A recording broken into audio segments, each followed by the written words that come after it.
Salut à tous, c'est le Yule et voici ce qu'on va unboxer aujourd'hui.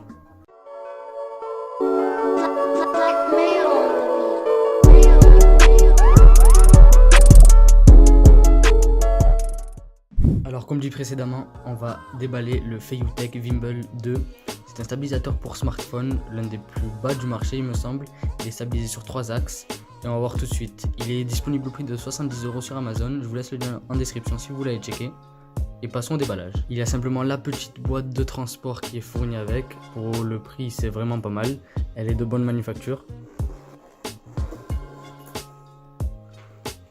En ouvrant la boîte, on a directement le stabilisateur qui est calé avec un scratch. Une petite boîte ici qui contient le trépied.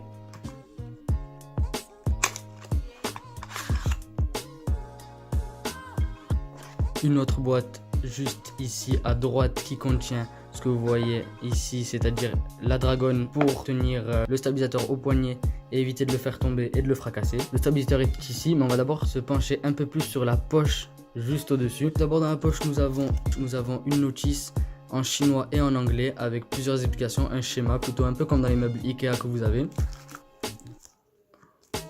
Ensuite, vous avez un petit flash code au cas où vous auriez un problème.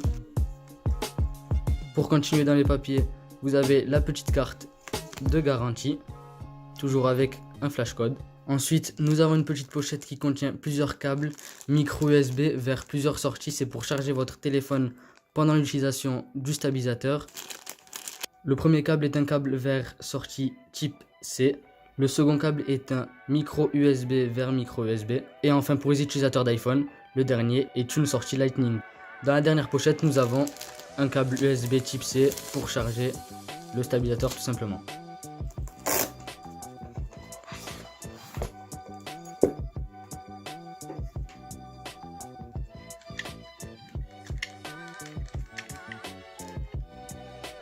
Alors voici à quoi ressemble le stabilisateur avec le trépied. J'ai inséré le trépied ainsi que la dragonne sur le dos du stabilisateur. Ce qui est un très bon point et vraiment très ergonomique, c'est la poignée avec un plastique qui agrippe, ainsi que la gâchette qui sert à bloquer le point de vue du stabilisateur. De ce côté, nous avons l'interrupteur de zoom qui marche simplement avec l'application à télécharger. Ensuite, nous avons le bouton pour record ou prendre une photo qui marche aussi avec l'application. Le bouton utilitaire qui a différentes fonctions. Vous pouvez taper une fois, deux fois, trois fois, quatre fois, voire jusqu'à 5 fois. Et vous avez juste ici le joystick qui permet tout simplement de faire bouger le téléphone. Ensuite, sur la gauche où il est écrit USB, c'est l'emplacement pour brancher le câble micro USB pour charger le trépied. Vous pouvez charger le trépied même pendant l'utilisation.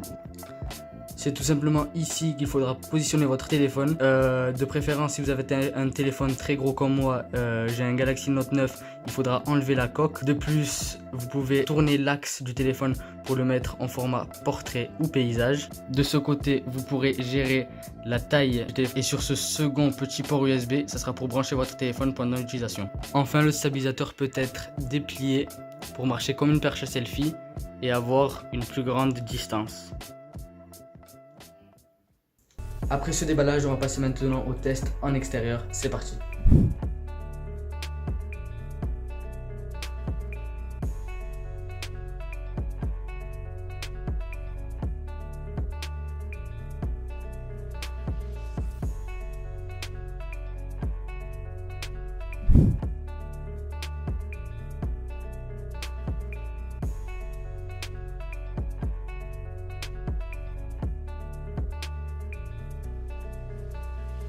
Voici ce que le stabilisateur donne en mode selfie.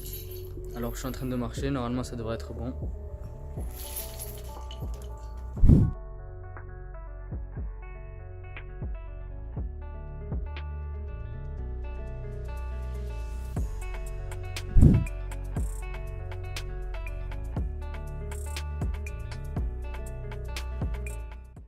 Alors au final, qu'est-ce que j'en pense de ce stabilisateur? Eh bien, je trouve que c'est un excellent rapport qualité-prix. Allez checker le lien dans la description, c'est sur Amazon, vous pouvez vous faire livrer en un jour, tout comme moi si vous avez Amazon Prime. Sur ce, si la vidéo vous a plu, n'hésitez pas à laisser un like et à vous abonner. C'était le Yule. Ciao ciao.